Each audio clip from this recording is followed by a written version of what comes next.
it's not that they can't quit, it's that they've been unable to quit so far, right? So the saying, never quit quitting, what we know is that every attempt to stop like an addictive behavior, every time you attempt, you get closer to actually stopping. So if you quit, so what happens is somebody says, I'm going to quit smoking. You know, they throw out the pack, whatever, and they go maybe a day. Let's say you went a day or you went a day and a half, and then you break down and you have a cigarette, right? So he's like, oh, okay, well, I can't quit. Well, no. Don't focus on the cigarette that you had. Focus on the 14 cigarettes that you didn't have for the period of time that just went by. Like, focus on your success. And just because you had one cigarette doesn't mean that you're right back to a smoker again. You had one cigarette. Where do you go from here, right? It's not all or nothing. And that happens to people sometimes with substance use too.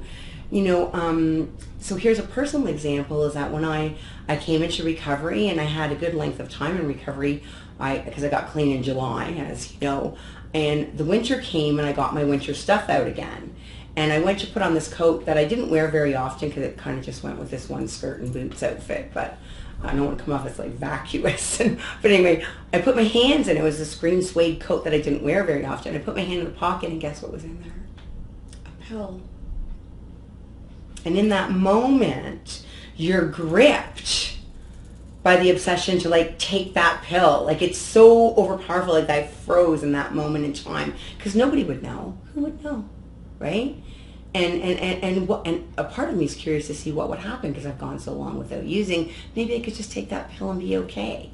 No, I didn't take that pill because I was conditioned through treatment to learn to call somebody before I made a decision. And I had worked very hard to develop the behaviors and put them in place so that became sort of, I became like an automaton in terms of doing what I had to do next so that I never give a good addict a chance to go bad.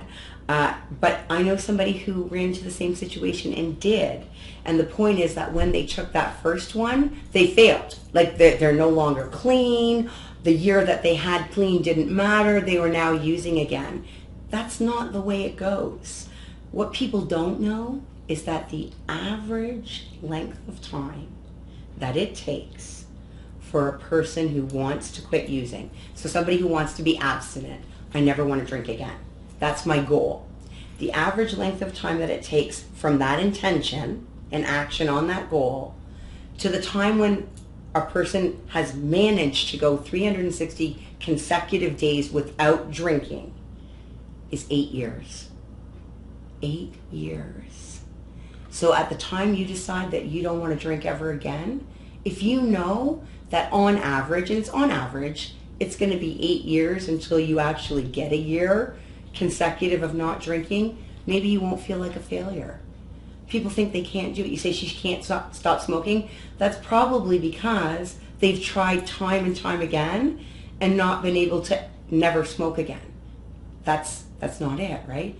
What you want to do is you want to continue to try and try, because every time you try, you smoke less cigarettes than you would have if you didn't try, and you become closer and closer to succeeding. And you need to see your goal as making attempts to change the behavior, not never doing it again. Doing less of it. If you or a loved one are looking for help with substance abuse, call our 24/7 helpline at 1-800-615-1067. A caring addiction advisor is awaiting your call.